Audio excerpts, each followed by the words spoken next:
We'll count down. 3, 2, 1. 5, 4, 3, 2. I'm Spencer. And he's Spencer! And this is The Itch.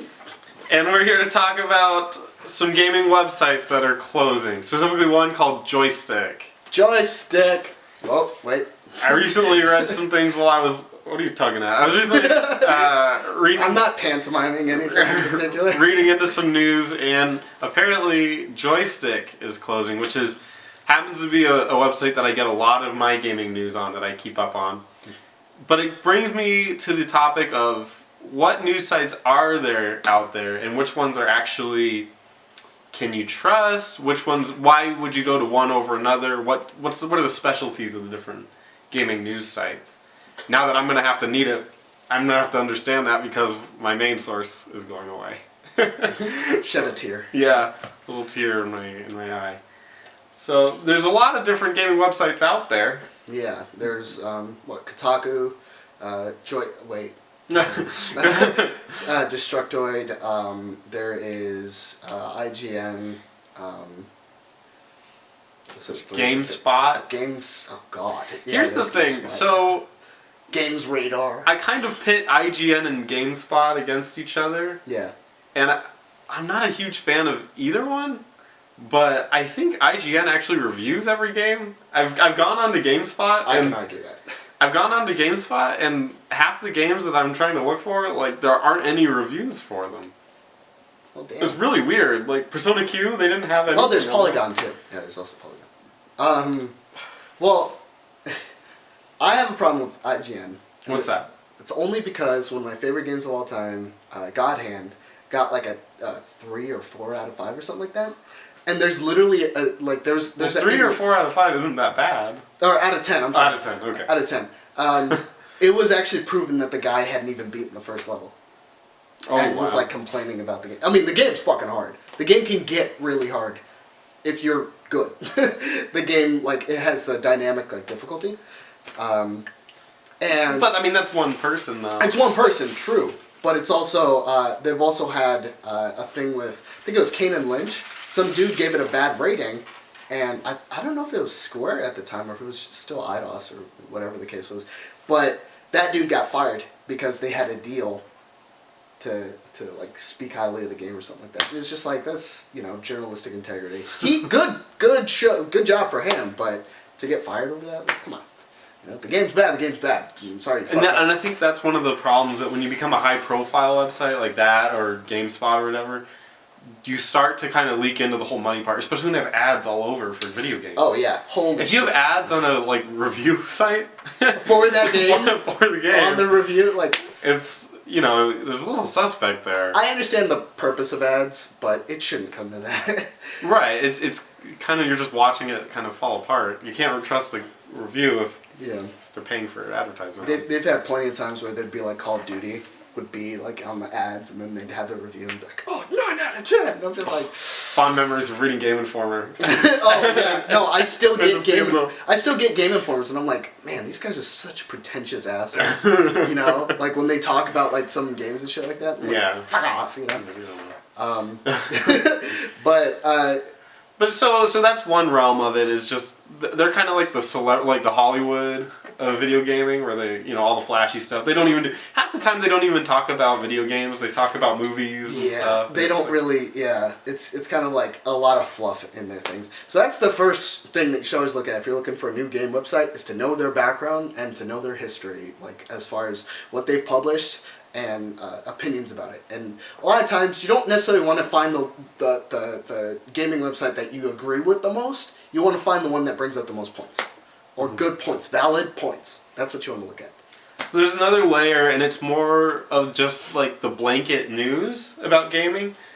And that would be website, well, that's the struggle, is that there's a thing where we can release gaming news, but you want to find the BBC of video game news. So they have to have a British accent. Yeah. Step 1, British accent required. Welcome to the show.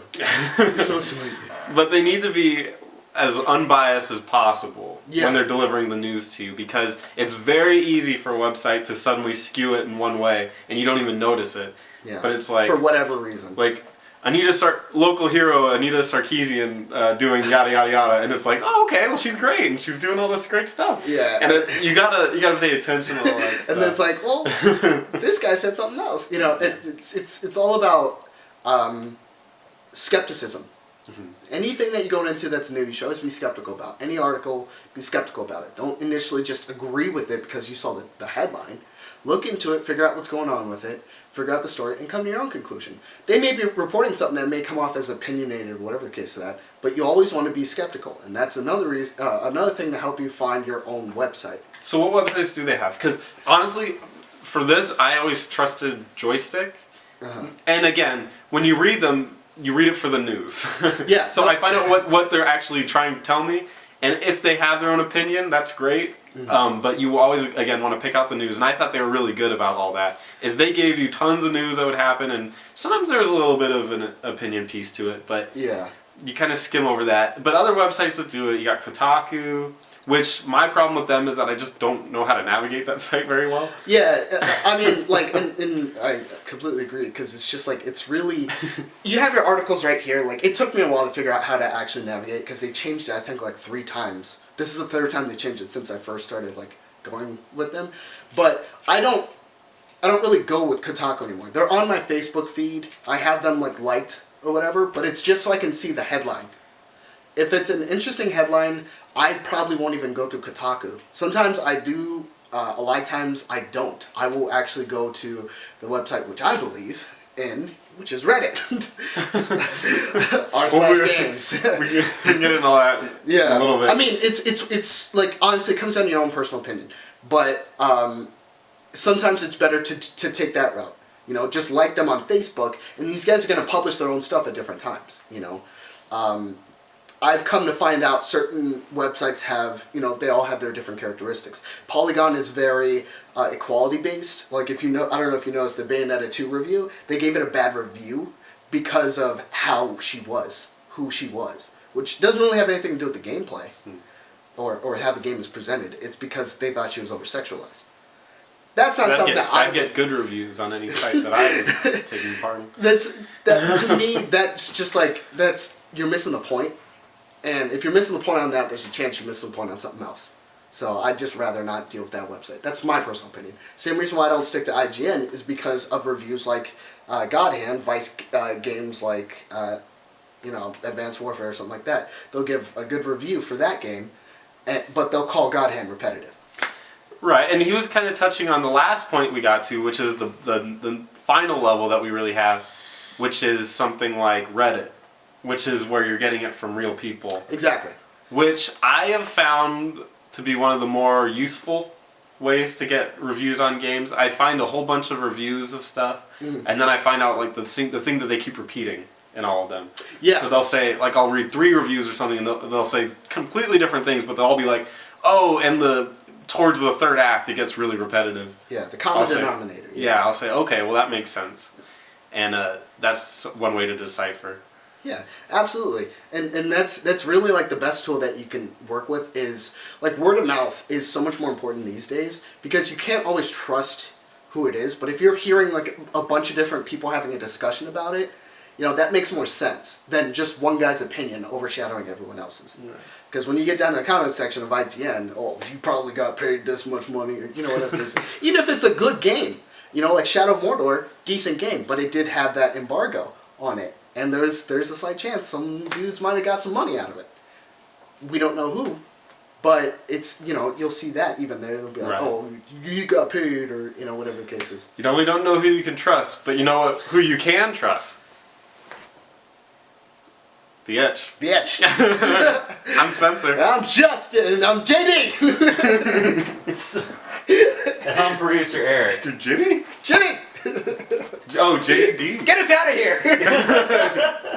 Be sure to comment, like, and subscribe to this video. We produce new videos every week. Thank you, Jimmy. Genie. I gotta piss like a horse.